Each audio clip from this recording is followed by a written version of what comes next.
I am Lionel 35, and I built a manufacturing company worth $1.8 million from nothing but sweat and determination.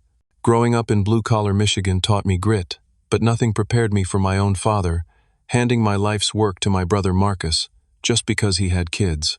The betrayal cut deep, but what they never saw coming was my calculated response that would change everything. Before I tell you how I orchestrated the perfect counterattack, drop a comment letting me know where you're watching from.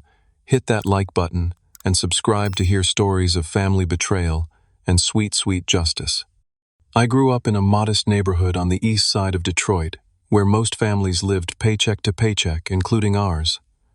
My father Richard, now 63, worked at the same automotive plant for 35 years. He was the definition of old school, believed in hard work, family loyalty above all else, and that a man's legacy was measured by how well he provided for his family. Looking back, I should have seen the warning signs in how he viewed success as something that belonged to the family, not the individual who earned it. My mother Elizabeth, 61, was the peacekeeper. Sweet and supportive, but she never challenged my father's decisions, no matter how unfair. Years of nodding and agreeing had turned her into his echo rather than his equal. I loved her, but her passivity would eventually become part of the problem. Then there was my brother Marcus, 3 years older than me at 38. The golden child, despite a track record of nothing but failures and excuses. Marcus had the charm and the talk, but none of the follow-through. He married Sophia right after high school when she got pregnant with the twins Amy and Adam, who are now 9. Marcus treated fatherhood like he treated everything else, something to brag about, but not actually work at. College was my escape route. I worked 3 jobs while maintaining a full course load at Michigan State.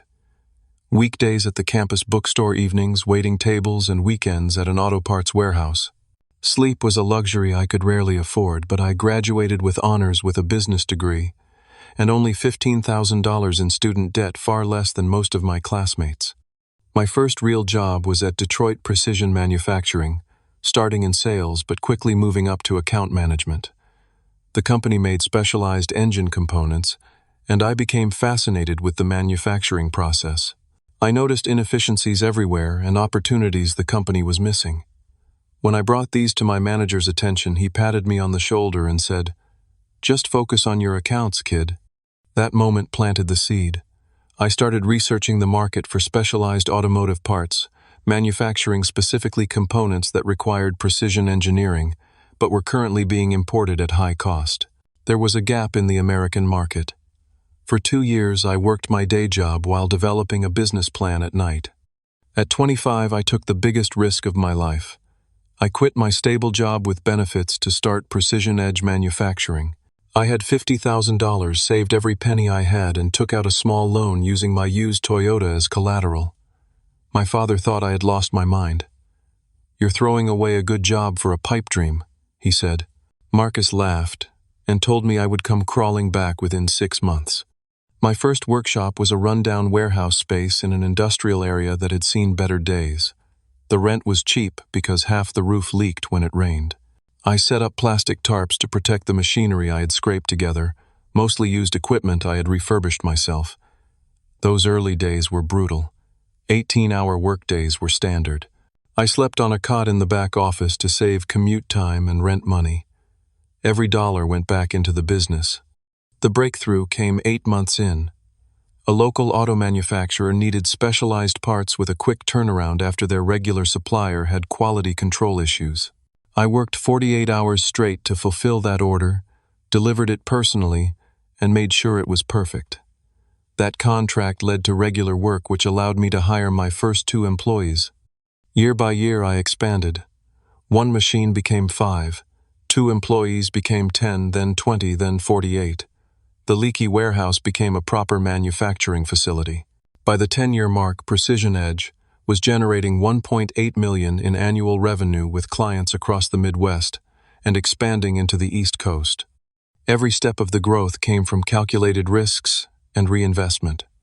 While Marcus was buying a new car every other year and complaining about being broke, I drove the same Toyota until it had 200,000 miles on it. While he and Sophia took lavish vacations they could not afford, I poured everything back into growing the business. What made me proudest was not just the financial success, but creating 48 good jobs in a community that desperately needed them. Many of my employees had been with me for years. We provided health insurance, retirement plans, and profit-sharing bonuses. This was not just my livelihood, it was theirs too. What I did not have was a family of my own. Building Precision Edge had consumed me. Dating happened occasionally, but relationships always took a backseat to the business. I was 35 with a successful company, but no wife, no children, something my father never failed to point out whenever we gathered for family dinners. "All that money will not keep you warm at night, Lionel," he would say while looking admiringly at Marcus, who might have failed at every business venture he touched, but had produced grandchildren, in my father's eyes that made him the successful son. I was about to learn just how much that perspective would cost me. The contrast between Marcus and me could not have been more stark. While I built Precision Edge through years of 7-day work weeks, Marcus bounced between jobs like they were dating prospects. Car salesman for 6 months, insurance agent for a year, regional vice president for a pyramid scheme selling nutritional supplements. Each venture ended the same way: Marcus quitting because his boss did not recognize his potential, or getting fired for increasingly thin reasons. Between jobs, Marcus would inevitably come to family dinner with grand plans. "I am thinking about opening a sports bar," he announced one Sunday. "Just need about 50,000 to get it off the ground." 3 months later, it was a food truck. Then a website development company, despite having no experience in web design. Each time my father would nod approvingly. "Your brother has an entrepreneurial spirit," Richard would tell me, as if Marcus's collection of failed starts somehow equaled my decade of building a real business. And each time Marcus needed money, which was always Dad, would slide him cash or co-sign loans that inevitably ended up back on my parents' credit card. "He is trying his best," my father would say when I questioned these handouts.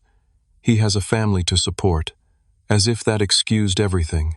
As if I was somehow less worthy because I had prioritized building something sustainable before starting a family. The dynamics shifted once Precision Edge crossed the $1 million revenue mark. Suddenly, Marcus developed an intense interest in the family business. Never mind that he had mocked my little shop for years. Never mind that he had zero experience in manufacturing or business management. Never mind that it was not and had never been a family business. It was my business built with my money, my risk, and my sacrifice. His wife, Sophia, became an ever-present shadow at family gatherings. She was beautiful in that manufactured way that required constant maintenance and someone else's credit card, designer clothes, immaculate nails, and a smile that never reached her calculating eyes. Sophia had married Marcus expecting the comfortable middle-class life his charming promises had suggested. 10 years and 2 kids later, she was growing increasingly desperate to upgrade their lifestyle by any means necessary. The only innocent parties were my niece and nephew, Amy, and Adam. Despite everything I cared about those kids, they were sweet, curious, and deserved better than the entitled outlook their parents were instilling in them. I made sure to be the uncle who brought books instead of toys, who asked about their interests rather than their grades. They were the only reason I still attended family gatherings some weeks. When Precision Edge hit its 7th year, I offered my father a position as an advisory board member. Not because the business needed his input, but because I thought it might make him proud to be involved in what I had built. Richard attended exactly 2 meetings before declaring it too technical for his liking. Yet he never missed an opportunity to refer to our company at neighborhood barbecues. My girlfriend Jessica saw through my family's dynamic immediately. "They do not see you, Lionel," she said after her second family dinner. "They see what you can provide." Jessica was a corporate attorney I had met through a business networking event, smart and direct in a way that initially intimidated me, but ultimately became her most attractive quality. "You need to establish boundaries before this gets worse." I should have listened. The situation reached a breaking point when Marcus showed up at my office unannounced one Tuesday afternoon. He was wearing a suit that still had the tag half tucked into the sleeve, clearly purchased, just for this meeting. "I have been thinking," he announced, settling into the chair across from my desk without waiting for an invitation. "It is time I took on a leadership role here at Precision Edge."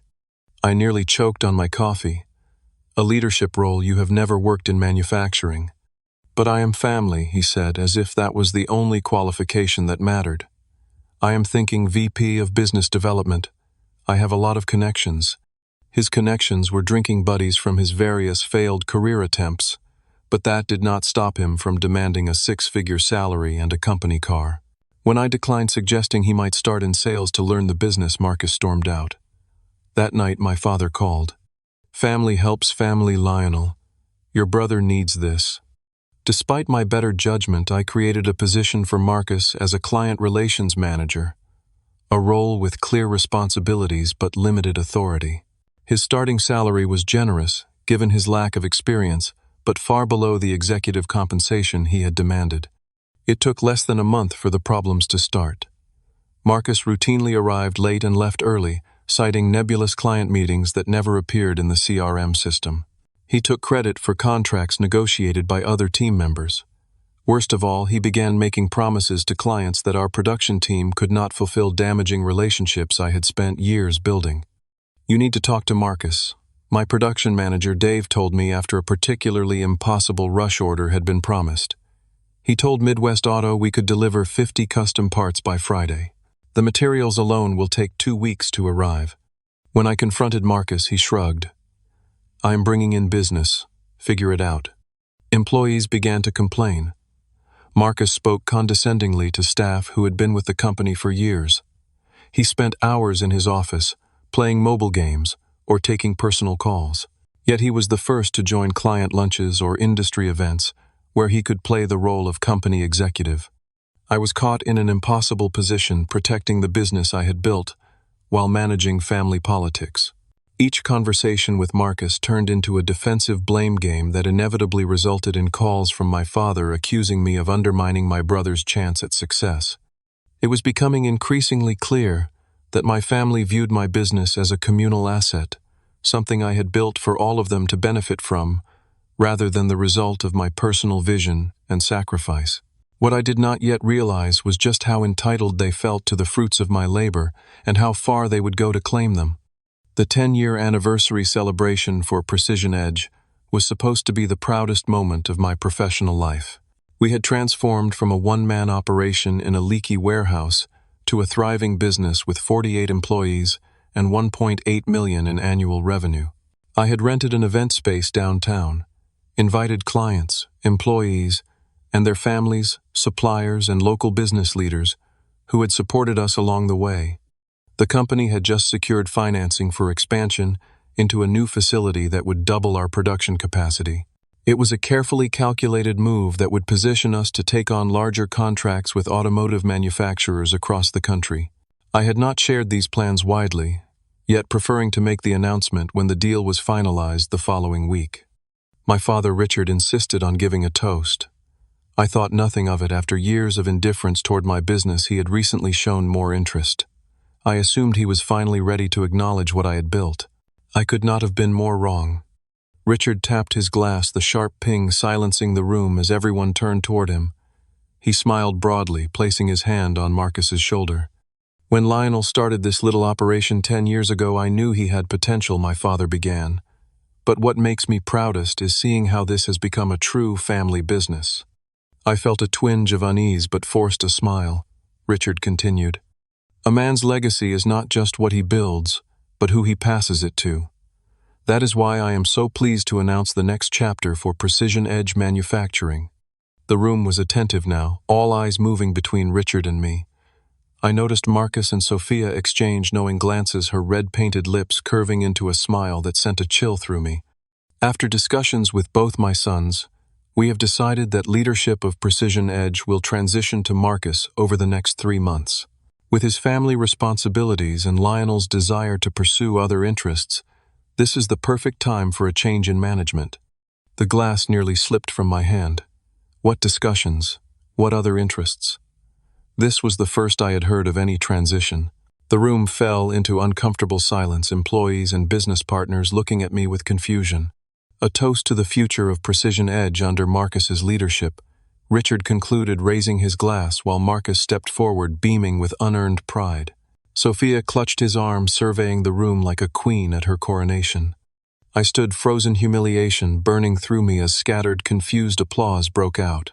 Dave, my production manager, caught my eye with a look of alarm. Jessica squeezed my hand under the table so hard it hurt, grounding me in the moment. When I could finally move again, I pulled my father aside to a private corner of the venue. "What the hell was that?" I hissed. "We never discussed any transition." Richard's expression hardened. "It is time, Lionel. Marcus has a family to provide for. You can start something new." "Start something, Dad. I built this company from nothing. 10 years of my life. It is not yours to give away." "Actually," Richard said with a smugness that made my stomach turn, "it is. Check the paperwork." Later that night, Richard revealed the full extent of his betrayal.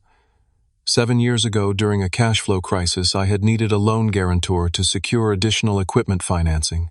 Richard had agreed to co-sign an act of support I had been grateful for at the time. What he had not mentioned was the additional paperwork he had slipped in documents that listed him as a partial owner rather than just a guarantor. "You signed everything," he reminded me in his home office, sliding a folder across his desk. "You were in such a rush to get that loan." I flipped through the papers, recognizing my signature on documents I did not remember. My hands shook with rage. "This is why you suddenly wanted to help. So you could steal my company a few years later." "Not steal," Richard corrected. "Transition to the son who needs it. Marcus has twins to put through college someday. What do you need it for? No wife, no kids, just start another business. You are good at that." The casual dismissal of a decade of my life nearly broke me. In my father's eyes, my success was simply a resource to be redistributed to the son he actually valued, not because Marcus had earned it, but because he had reproduced. "I will fight this," I warned. Richard shrugged. "You can try, but my name is on those papers and I have already spoken with the family lawyer. Make this difficult, and I will make things unpleasant. Sign over management to Marcus willingly, and you can keep a minority stake." I left my parents' house in a daze of shock and fury. Jessica was waiting at my apartment, having left the party early to give me space with my family. One look at my face told her everything. "They ambushed you," she said. It was not a question. I collapsed onto the couch, the full weight of the betrayal crushing down on me. My own father. All these years. Jessica listened as I explained the legal trap Richard had laid years ago. As an attorney, she immediately grasped the implications. "There might be ways to challenge this," she said, "but corporate family disputes get ugly and expensive, with no guaranteed outcome." I barely slept that night, staring at the ceiling, as I mentally cataloged every sacrifice I had made for Precision Edge. The relationships I had put on hold, the vacations never taken, the 100-hour work weeks, the health issues from stress, all of it stolen with a champagne toast and a folder of paperwork I had signed without proper scrutiny. By morning, something had hardened inside me. The shock had crystallized into cold, clear purpose. My father and brother thought they had won, that I would simply surrender the empire I had built to preserve family peace. They were about to learn how wrong they were. I called my lawyer first thing Monday morning. He confirmed what Jessica had warned: fighting my father's legal claim would be messy, public, and might damage the company in the process. But as I hung up the phone, I realized there was more than one way to fight. Richard might have found a loophole to claim partial ownership of Precision Edge on paper. But I knew every inch of the business in a way he and Marcus never could. If they wanted my company so badly, I would let them have it, just not the company they thought they were getting. The following Monday, I called a meeting with my father and Marcus. I projected an air of defeated acceptance, agreeing to the transition while suggesting a 3-month handover period to ensure business continuity. Richard was visibly relieved at my apparent cooperation, while Marcus barely contained his smug satisfaction. "I knew you would see reason," my father said, clapping me on the shoulder. "Family first, always." "Family first," I echoed, the words tasting like ash in my mouth. As soon as they left my office, I called Dave, my production manager, and Alicia, from accounting, the 2 employees who had been with me the longest and whom I trusted implicitly.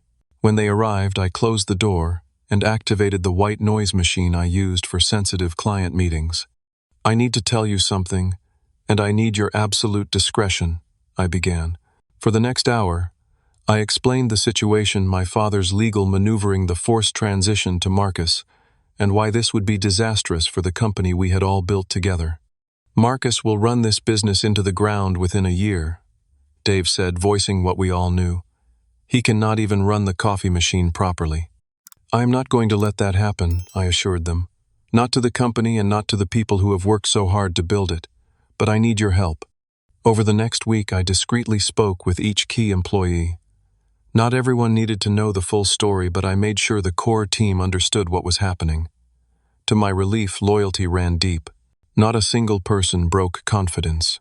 Our strategy unfolded on multiple fronts. First, we began meticulously documenting every instance of Marcus's incompetence and mismanagement.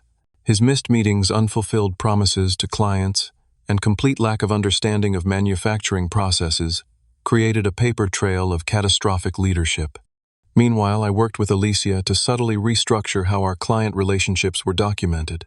The most valuable contracts were shifted to service agreements under my personal oversight rather than general company agreements. Proprietary designs and processes, the intellectual property that gave us our competitive edge, were transferred to a new entity that I privately established. Jessica helped me create a shell company called Phoenix Precision Manufacturing with her as the registered agent to avoid immediate connection to me. We leased a facility across town, the same building I had been planning to expand into. Ironically enough, the landlord, an old client who owed me a favor, agreed to keep the arrangement confidential. I met privately with our top 5 clients, people I had built relationships with over years of reliable service and problem solving. I was careful in how I framed the conversation. There are some ownership changes happening at Precision Edge, I explained to Michael from Detroit Automotive. I want to assure you that your projects will continue to receive the same attention to quality, but there may be some transition issues in the coming months. Michael frowned. We do not like transition issues, Lionel. We work with Precision Edge because of you. I understand, I said, which is why I wanted to meet personally. If you experience any problems, call me directly on my cell, day or night. Each client meeting ended similarly, with a reinforcement of personal connections that Marcus could never replicate. I was planting seeds that would sprout at the right moment. I even reached out to 3 industry competitors I had a respectful relationship with. Not to poach clients, I had too much integrity for that, but to discuss potential collaboration in the new landscape. These conversations were delicate, requiring trust built over years of fair competition. While I executed my strategic response, Marcus's arrogance grew daily.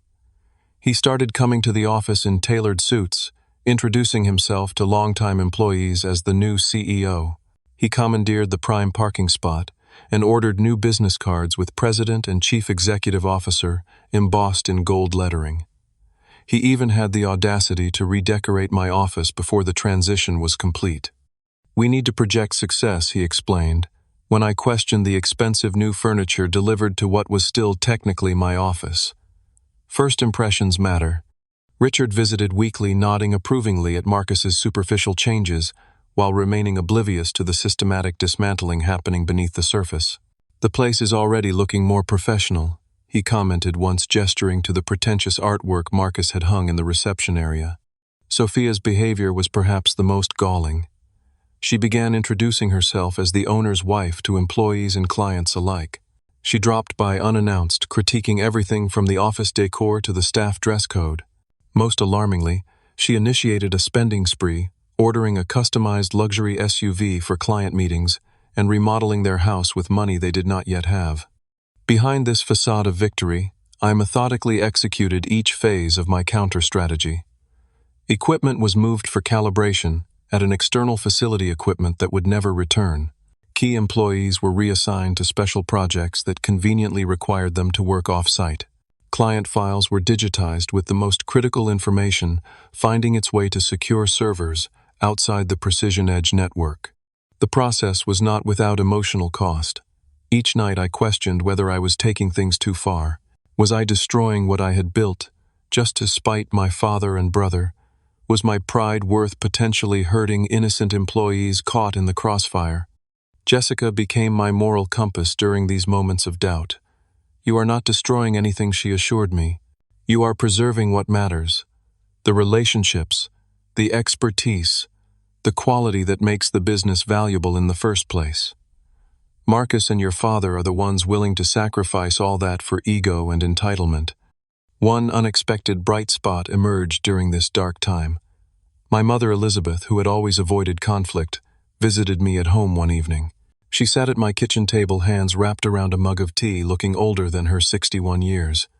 "Your father is wrong," she said simply. "I have tried to tell him, but he will not listen." The acknowledgement nearly broke me. After decades of silent compliance with Richard's decisions, this small act of rebellion must have cost her greatly. "I am sorry, Mom." She reached across the table and squeezed my hand. "Do what you need to do, Lionel. Just." She hesitated. "Remember the children. Amy and Adam are innocent in all this." Her words stayed with me, adding another layer to my already complex plan. My niece and nephew would suffer from their parents' poor decisions, but perhaps there was a way to shield them from the worst of it. As the official transition date approached, I made sure to spend time with the twins whenever possible. I took them to science museums, bought them books, and tried to instill values their parents neglected: the importance of earning what you receive, of treating others with respect, of building rather than taking. "Uncle Lionel, will we see you at the company when Dad is the boss?" Amy asked during one such outing. The innocent question twisted in my chest. "Things will be different," I told her honestly. "But I will always be your uncle no matter what." With each passing day, my new venture took shape in the shadows while Precision Edge was hollowed out from within. Richard and Marcus saw only what they wanted to see. A business changing hands, a legacy being passed to the rightful heir. They remained blind to the reality that what they were grasping so eagerly was quickly becoming nothing but an empty shell. As the handover date approached, my strategy shifted from preparation to execution. The careful groundwork laid over the previous weeks now enabled swift, decisive action that Marcus and my father never saw coming. The most valuable manufacturing equipment began disappearing piece by piece. A CNC machine would be sent out for calibration, but instead of returning to Precision Edge, it would be delivered to the Phoenix Precision facility across town. Computer servers were upgraded with critical data migrated to new systems that happened to be located off-premises. Marcus remained oblivious, focused entirely on the trappings of leadership rather than its substance. He spent his days rearranging office furniture and holding pointless meetings where he delivered motivational platitudes he had clearly gleaned from business podcasts. When actual operational questions arose, he deflected with vague assurances or more often found reasons to be elsewhere. "Your brother seems to be taking a lot of long lunches," Dave noted one afternoon after Marcus had disappeared for the third consecutive day following a client call that had gone poorly. "Leadership is hungry work," I replied dryly. Our most skilled machinists and engineers were gradually reassigned to special projects that required them to work at the new location. I framed these moves as expansion initiatives, which was technically true, just not in the way Marcus and Richard assumed. By the 6-week mark of our 3-month transition, approximately 60% of what made Precision Edge valuable had been transferred to Phoenix Precision. The remaining employees were divided into 2 groups: those who would eventually join us at the new company and those who would stay behind, typically newer hires or staff, in positions that were easier to replace. I ensured that no one would be left unemployed. Those staying would keep their jobs under Marcus's management at least until the inevitable decline. Those transitioning would find better opportunities, improved benefits, and equity stakes at Phoenix Precision. Richard began to sense something was amiss around the 2-month mark. He stopped by, unexpectedly, one Tuesday afternoon, frowning as he walked through the production floor. "It seems quieter than usual," he observed. "Where is everyone?" "Efficiency improvements," I explained smoothly. "We have streamlined some processes." He seemed to accept this explanation, but I caught him examining the equipment roster in Marcus's office later that day. That night, my father called. "The inventory numbers do not add up, Lionel. Equipment is missing." "Nothing is missing, Dad. We have just reorganized some things for the expansion." "What expansion?" I silently cursed. Marcus clearly had not been reading the transition memos. "The expansion we have been planning for 6 months. It is all in the reports. Ask Marcus." The resulting argument between father and son bought me another week of uninterrupted execution. Richard was furious that Marcus had been ignoring operational details, while Marcus defensively insisted he had everything under control. Neither thought to question what expansion actually meant. The client relationships I had carefully cultivated over years began bearing fruit. Our top 3 clients all coincidentally experienced quality concerns with recent orders, concerns that required their contracts to be revisited. When they called the company, they specifically asked to speak with me, not with Marcus. "I only deal with Lionel Michael from Detroit Automotive," informed Marcus bluntly, after being kept waiting for 20 minutes. "Either put him on the phone, or I am taking my business elsewhere." Marcus was forced to involve me in these conversations, unwittingly giving me the opportunity to further separate valuable client relationships from Precision Edge. Each rescued client relationship was privately informed of my new venture, with assurances of continued quality and service just under a different name. The breaking point came when Guardian Motors, our largest client, representing nearly 30% of annual revenue, canceled their contract after a disastrous meeting with Marcus. He had arrived unprepared, could not answer basic questions about their upcoming order, and then suggested a price increase with no justification. Marcus burst into my office, face flushed with panic. "You need to fix this. Call them back and tell them it was a misunderstanding." I leaned back in my chair. "I thought you were in charge now, Marcus. Isn't that what the gold-lettered business cards say? This is not funny. If we lose Guardian, the quarterly numbers will be a disaster." "I am aware of what losing Guardian means," I said calmly. "I built that relationship over 7 years."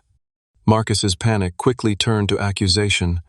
"You did this on purpose. You poisoned them against me." I stood slowly. "I did nothing. This is the consequence of putting someone with no experience, no knowledge, and no respect for the business in charge of relationships that took years to build. This is exactly what I warned would happen." The news of Guardian's departure reached my father that evening. He was at my apartment within the hour, more enraged than I had ever seen him. "What the hell are you doing?" he demanded, not bothering with a greeting. "You are sabotaging the transition, your own family." "I am not sabotaging anything," I replied evenly. "Marcus is doing that all by himself." "Fix this," Richard demanded. "Call Guardian tomorrow and get them back." "Number." The single word hung between us, the first time I had directly refused him in 35 years. "What did you say?" I said no. "I will not fix Marcus's mistakes. I will not prop up this farce anymore. You wanted him to run the company, now he can deal with the consequences of his incompetence." Richard's face darkened. "This is about your ego. You cannot stand that I chose your brother over you." Something broke inside me. All the accumulated hurt, betrayal, and anger crystallized into razor-sharp clarity. "This was never about your choice, Dad. This was about your theft.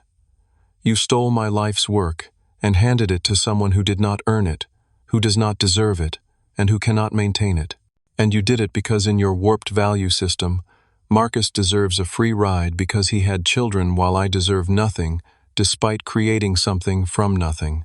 You ungrateful." I cut him off.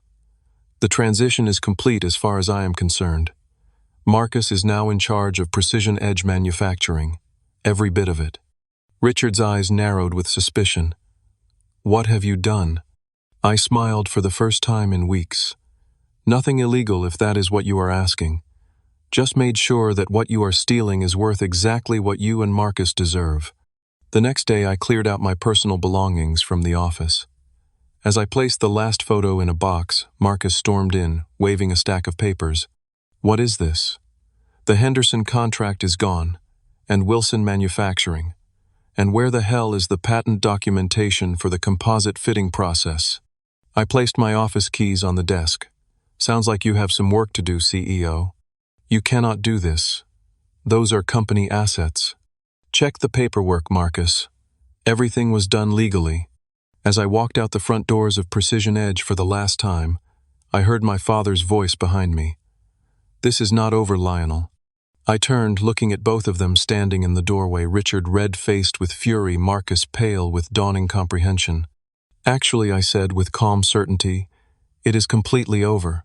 Congratulations on your new business. What is left of it anyway?" The full extent of my strategic execution became apparent to Richard and Marcus in the days following my departure.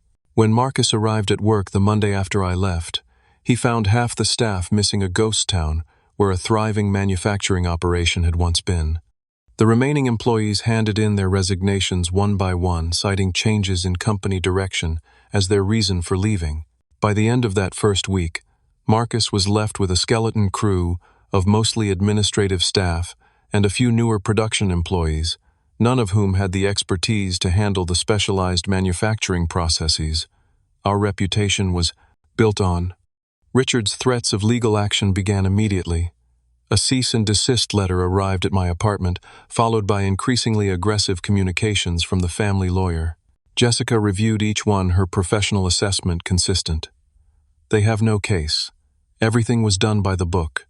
The physical assets Richard and Marcus had seized, the building, some basic equipment, the Precision Edge name, were legally theirs. But the heart of what made the business valuable, the specialized knowledge, client relationships, proprietary processes, and skilled staff, had moved on. Phoenix Precision Manufacturing officially opened its doors 2 weeks after my departure from Precision Edge.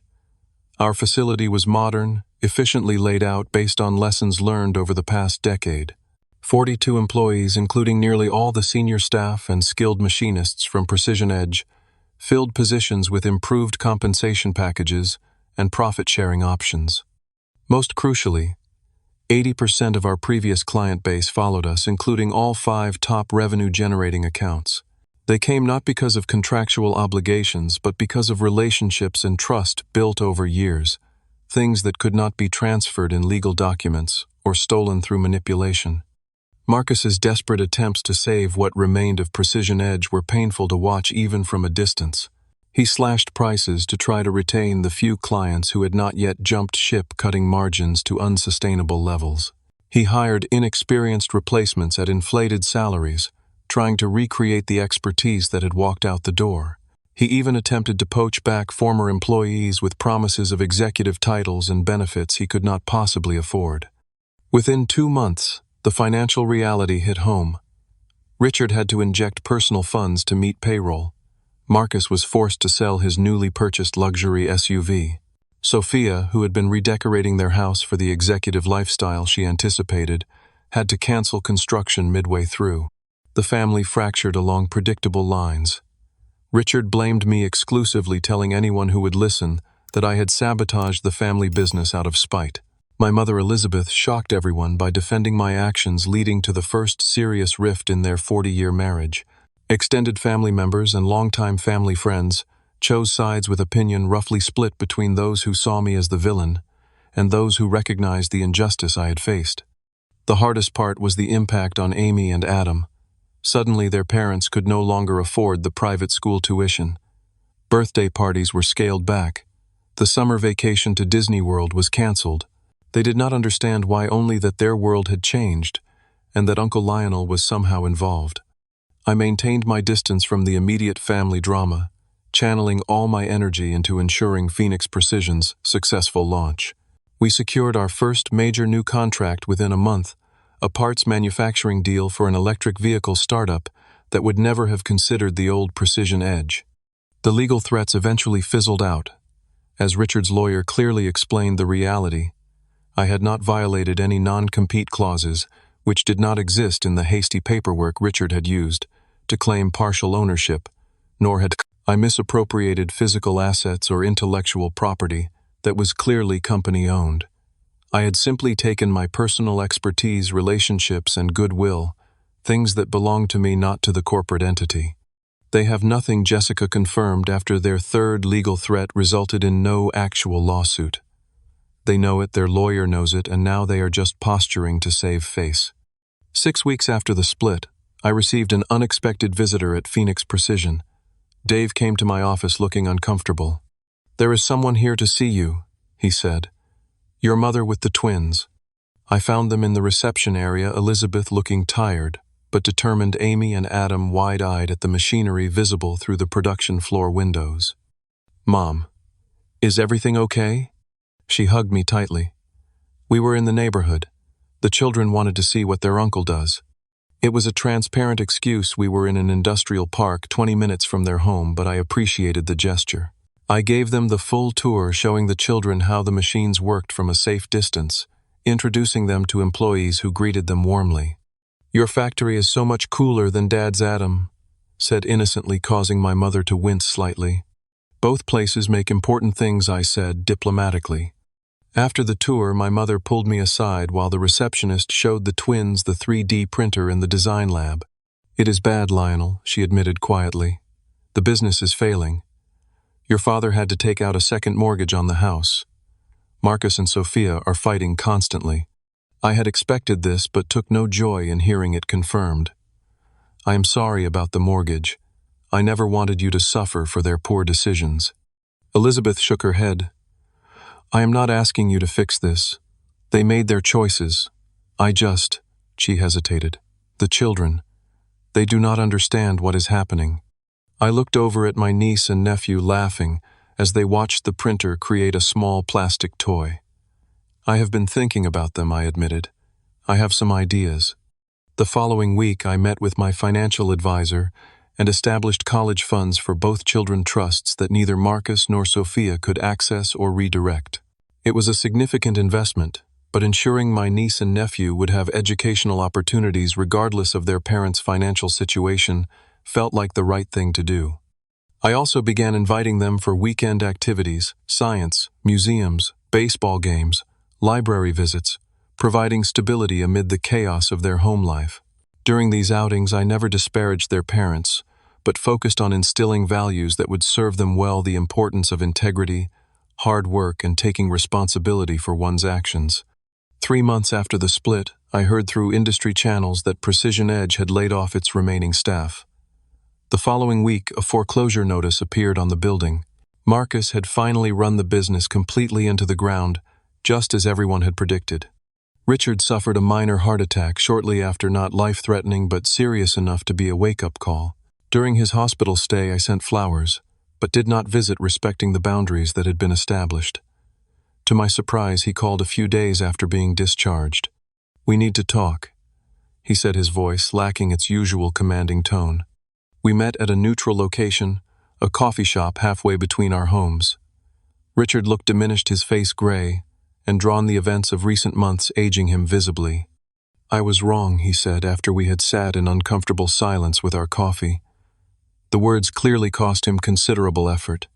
"Not about everything," he quickly added, "but about some things."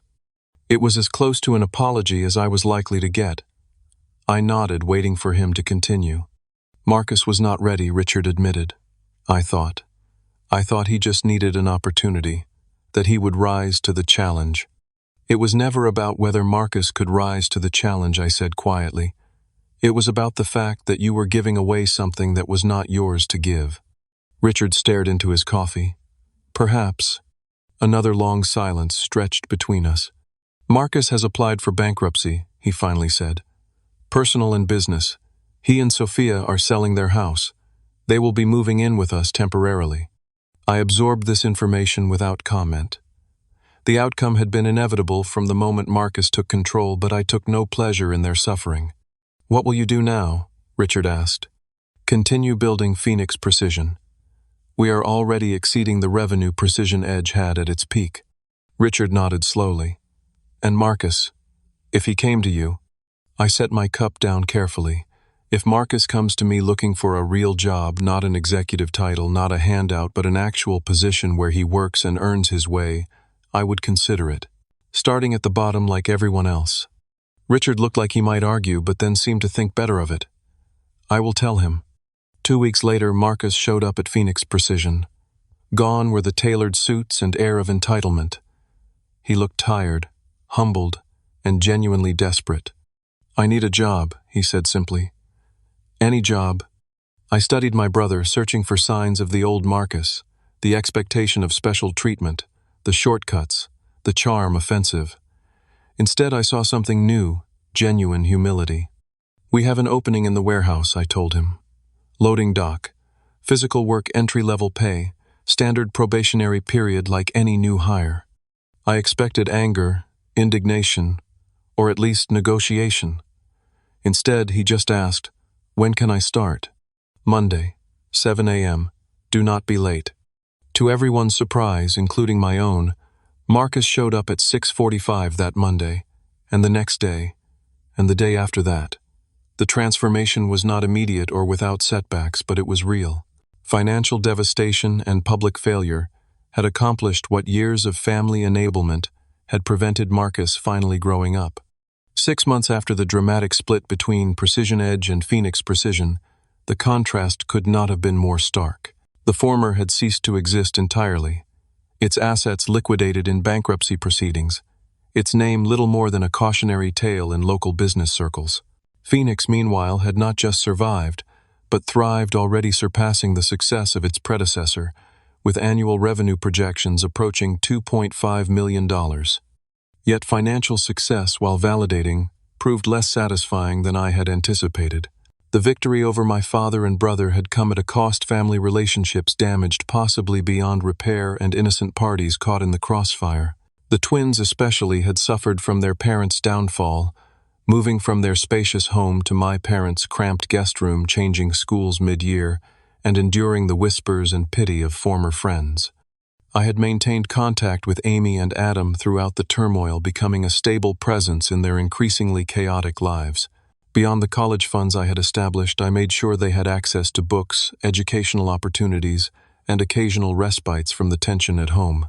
These moments with my niece and nephew became unexpected bright spots in an otherwise bitter victory. 4 months after starting at Phoenix, Marcus had surprised everyone with his commitment to the warehouse position. He worked consistently, complained rarely, and gradually earned the respect of coworkers who had initially viewed him with skepticism. When a junior quality control position opened up, his supervisor recommended him without prompting from me. "He has a good eye for detail when he applies himself," Dave told me, "and he actually listens now." The new role meant a modest pay increase, and more importantly, a path toward a sustainable career, rather than the executive fantasies he had previously harbored. Marcus accepted the promotion with a humility that would have been unimaginable a year earlier. Our professional relationship remained strictly formal at work, but occasional family gatherings for the twins' sake created space for tentative personal reconciliation. During Amy's birthday celebration, Marcus sought me out in the kitchen while I was loading the dishwasher. "I would have run that company into the ground even if you had left everything intact," he admitted, staring at the floor. I did not know what I did not know. It was the closest thing to an apology I expected to receive. I nodded, acknowledging the difficult admission. "For what it is worth, I offered you are doing well at Phoenix. Your QC reports are thorough." A small olive branch, perhaps, but it was something we could build on. My relationship with my father progressed more slowly. Richard's health issues following his heart attack had forced him into a more sedentary lifestyle, giving him ample time to reflect on the consequences of his actions. During a rare one-on-one lunch, he made a surprising confession. "I always felt I had failed you boys by never building anything substantial," he said. "Just a lifetime at the plant, nothing to pass down. When you created something valuable." He trailed off, unable to fully articulate the complex emotions that had driven his betrayal. "You wanted to control it," I finished for him. "To make it yours to give." He nodded slowly. "It was wrong. I see that now." While these admissions did not erase the hurt or fully repair our relationship, they created a foundation for something new, a relationship between adults with acknowledged flaws rather than the dysfunctional dynamic that had defined us for decades. My mother Elizabeth emerged from the family crisis with unexpected strength. After decades of deferring to Richard, she had found her voice in defending my actions and supporting the twins through the transition. The shift in their marriage dynamic was visible at family gatherings. Richard now consulted her rather than dictated, and she spoke with newfound confidence. During a quiet moment at Thanksgiving, she squeezed my hand. "Sometimes things have to break before they can be fixed properly," she said. "Not just businesses, people too." Perhaps the most significant personal development came in my relationship with Jessica. Her unwavering support throughout the crisis had deepened our connection beyond what I had thought possible. On a weekend trip to northern Michigan, overlooking Lake Superior, I asked her to marry me. "Are you sure?" she asked, ever the practical attorney. "Your life is complicated right now." "For the first time, it is actually very simple," I replied. "I know exactly what matters." She said yes. Jessica transitioned from trusted advisor to full business partner at Phoenix, bringing her legal expertise and strategic thinking to the executive team. Her outside perspective helped us avoid the insularity that can plague family businesses, while her emphasis on ethical practices ensured we built something worthy of pride, beyond mere profitability. Phoenix Precision developed a corporate culture deliberately different from what Precision Edge had been. Employee ownership options, transparent decision-making, and merit-based advancement created a workplace where contribution was valued over connections. When Marcus eventually earned a management position through legitimate performance, it carried actual meaning precisely because it had not been handed to him. The experience transformed my definition of success. Building Phoenix to exceed Precision Edge financially had initially been driven by a desire to prove my father and brother wrong. But true satisfaction came from creating something more holistically successful, a business that generated profit while also enriching the lives of those connected to it, a workplace where people developed rather than simply performed. I also found greater balance in my personal life. The all-consuming work schedule that had defined my 20s and early 30s gave way to reasonable boundaries. Jessica and I set aside time for ourselves beyond the business. We traveled. We discussed starting a family of our own.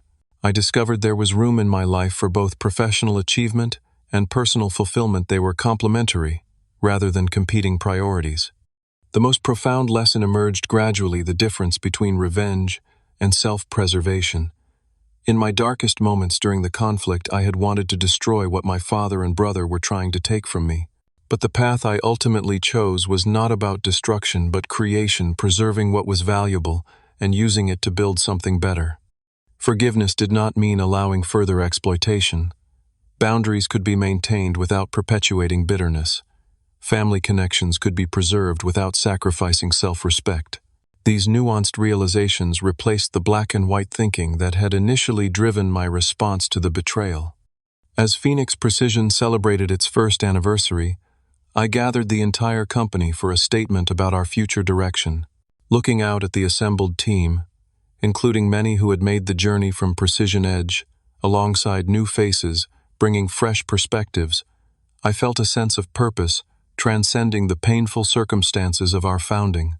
A year ago, we faced a choice between accepting unfairness or building something new, I told them. We chose to build, not out of spite, but because we believed in creating a business where contribution matters more than entitlement, where what you do counts more than who you know. I glanced at Marcus, standing among his department colleagues. Not separate, not special, just one valued team member among many. Our eyes met briefly, mutual understanding passing between us. The most valuable things cannot be taken or given away, I continued. Knowledge, relationships, integrity. These are earned through consistent action, not transferred through paperwork. Our success proves that. As I concluded my remarks and the team dispersed to enjoy the anniversary celebration, I reflected on the journey from betrayal to renewal. The empire I had built had indeed been handed to my brother, but what emerged from that painful transaction was something more valuable than what had been lost. A business aligned with my values, family relationships based on truth rather than obligation, and personal growth that would not have been possible without the crisis that forced it. What do you think you would have done in my situation?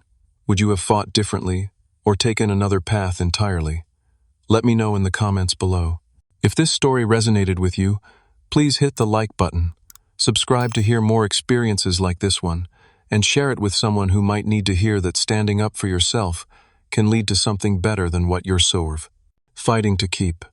Thank you for listening to my journey. And remember, sometimes the greatest success comes after what feels like devastating loss.